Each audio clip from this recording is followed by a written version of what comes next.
مولانا ابراہیم سعید کے بیانات کے لیے ابراہیم سعید آفیشل کو سبسکرائب کریں۔ اعوذ باللہ من الشیطان الرجیم، بسم اللہ الرحمن الرحیم۔ صراط الذین انعمت علیہم۔ پچھلے درس میں صراط الذین انعمت علیہم پر مختصر انداز میں گفتگو ہوئی کہ نعمت سے کون سی نعمت مراد ہے۔ اس کی وضاحت پچھلی درس میں آپ بھائیوں کے سامنے کر چکا ہوں کہ یہاں پر نعمت سے مراد نعمت دنیاوی کسبی مراد ہے، اور یقیناً اسی پر آخرت کا جو نعمت ہیں یعنی نعمت اخروی وہ بھی مرتب ہوتی ہے۔ آج کے ویڈیو میں آپ بھائیوں کے سامنے مختصر انداز میں نعمت کسبی کون کون سے ہیں اس کا مختصر ذکر کروں گا، جیسے کہ سورۃ بقرہ میں موجود ہیں، پارہ 2 ہے، آیات نمبر 231 میں وَاذْكُرُوا نِعْمَةَ اللَّهِ عَلَيْكُمْ وَمَا أَنزَلَ عَلَيْكُمْ مِنَ الْكِتَابِ وَالْحِكْمَةِ وَاذْكُرُوا نِعْمَةَ اللَّهِ عَلَيْكُمْ، یاد کرو اللہ کی نعمتیں جو تم پر اللہ نے کی ہیں۔ اب یہاں پر نعمت سے مراد نزول قرآن ہے، مع توفیق عمل۔ اسی طرح یہاں پر نعمت سے مراد سنت رسول صلی اللہ علیہ وسلم ہے، مع توفیق عمل۔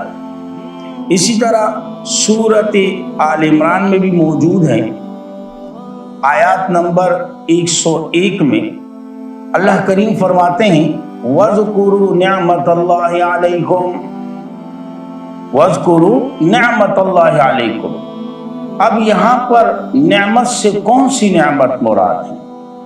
تو علماء کرام اور مفسرین حضرات فرماتے ہیں الفت بین قلوب المؤمنین، اللہ نے مومنوں کے دلوں میں آپس میں ایک دوسرے کے لیے محبت پیدا کر دی، اور یقیناً اس سے بڑی نعمت اور ہو ہی نہیں سکتی۔ اسی طرح سورۃ مائدہ میں بھی موجود ہیں، آیات نمبر 7 میں اللہ کریم فرماتے ہیں وَاذْكُرُوا نِعْمَةَ اللَّهِ عَلَيْكُمْ وَاذْكُرُوا نِعْمَةَ اللَّهِ عَلَيْكُمْ۔ اب یہاں پر نعمت سے مراد توفیق کی ایمان ہے کہ میں اللہ نے آپ کو ایمان کی توفیق دی، کیونکہ جب تک اللہ کی توفیق نہیں ہوتی بندہ کچھ بھی نہیں کر سکتا۔ تو یہاں پر وَاذْكُرُوا نِعْمَةَ اللَّهِ عَلَيْكُمْ سے مراد توفیق کی ایمان ہے۔ اسی طرح سورۃ مائدہ آیات نمبر 11 میں بھی موجود ہیں یا ایھا الذین آمنوا اذکروا نعمت اللہ علیکم۔ اب یہاں پر نعمت سے کون سی نعمت مراد ہے؟ وہ ہے حفاظت دشمن، اور یقیناً حفاظت دشمن یہ بھی بہت بڑی نعمت ہے، اور اس کا بھی شمار نعمت کسبی میں ہوتا ہے۔ اسی طرح سورۃ ابراہیم میں موجود ہیں، سورۃ ابراہیم میں اللہ کریم فرماتے ہیں وَإِذْ قَالَ مُوسَىٰ لِقَوْمِهِ اذْكُرُوا نِعْمَةَ اللَّهِ عَلَيْكُمْ اِذْ أَنْجَاكُمْ مِنْ آلِ فِرْعَوْنَ۔ اب یہاں پر کون سی نعمتیں مراد ہیں؟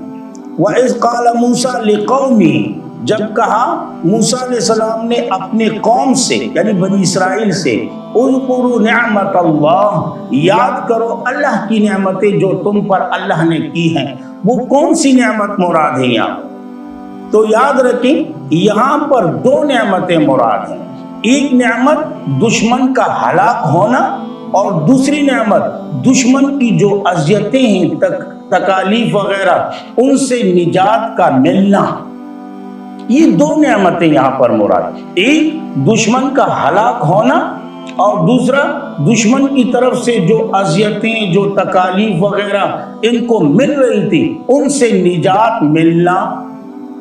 اسی طرح سورۃ احزاب میں بھی موجود ہیں، اللہ کریم فرماتے ہیں یا ایھا الذین آمنوا اذکروا نعمت اللہ علیکم، اے ایمان والو یاد کرو اللہ کی نعمتوں کو جو اللہ نے تم پر کی ہیں، اور یقیناً یہاں پر نعمت سے مراد وہ غیبی امداد ہے، غیبی امداد، نصرت، اور یقیناً نصرت سے مراد امداد۔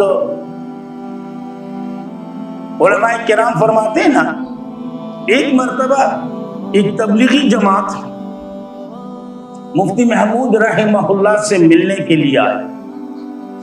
اس وقت مفتی محمود رحمہ اللہ صوبہ سرحد، جو کہ آج کل KPK کے نام سے مشہور ہے، اس کے وزیر اعلیٰ تھے، اور پاکستان کے وزیر اعظم اس وقت بٹو تھے۔ اب یہ تبلیغی جماعت جب آئی مفتی صاحب کے پاس تو مفتی صاحب سے کہا جی آپ وزیر اعظم صاحب سے ٹائم لیں، ہم ان سے ملنا چاہتے ہیں۔ تو مفتی صاحب نے کہا جی وہ تو مصروف انسان ہے، کہا نا جی آپ کچھ نہ کچھ کریں، کچھ ٹائم لے لیں۔ تو یقیناً مفتی صاحب نے وزیر اعظم سے ٹائم لے لیا، ذوالفقار علی بھٹو سے۔ اب دونوں مرحوم ہیں، اللہ دونوں کی مغفرت فرمائے۔ اب جیسے ٹائم طے ہوا کہ فلاں ٹائم پہ آپ ان کو بلا سکتے ہو، مفتی صاحب نے تبلیغوں کو بلایا جو جماعت تھی، وہ آئی وزیر اعظم ہاؤس، مفتی صاحب بھی موجود ہیں، پاکستان کے وزیر اعظم ذوالفقار بھٹو بھی موجود ہیں۔ اب تبلیغی بھائیوں کا جو انداز ہے اسی انداز میں گفتگو چل رہی ہے۔ آخر میں پاکستان کے جو وزیر اعظم تھے ذوالفقار بھٹو صاحب، انہوں نے ان تبلیغوں سے کہا جی ہمارے لائق کوئی خدمت، انہوں نے کہا نہ جی نہ، ہمیں صرف آپ کی نصرت چاہیے۔ اب جیسے ہی انہوں نے یہ کہا نا، فوراً بھٹو صاحب ذرا اپنی کرسی پہ اچھلے، کہا جی کیا؟ کہا جی آپ کی نصرت چاہیے۔ کہا یار کیا کہہ رہے ہو؟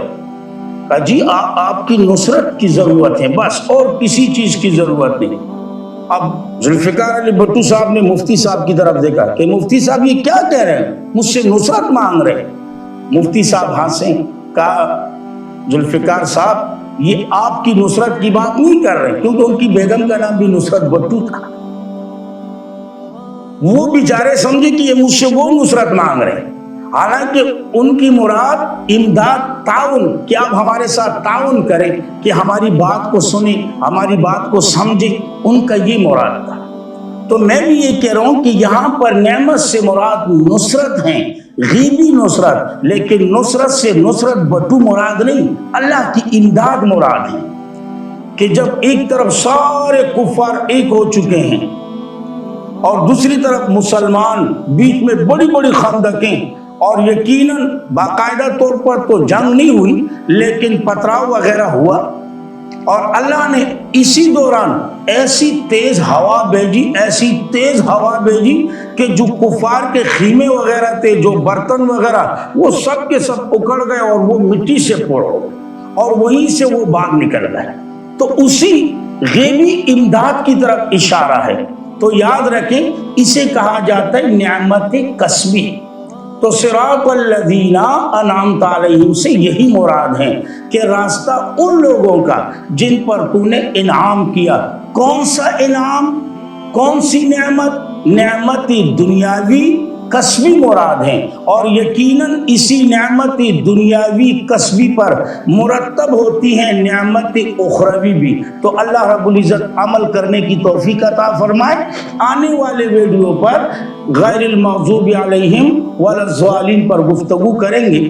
اللہ رب العزت عمل کرنے کی توفیق عطا فرمائے۔ اللہ آپ کو بھی قرآن کی سمجھ عطا فرمائے، اللہ مجھے بھی قرآن کی سمجھ عطا فرمائے۔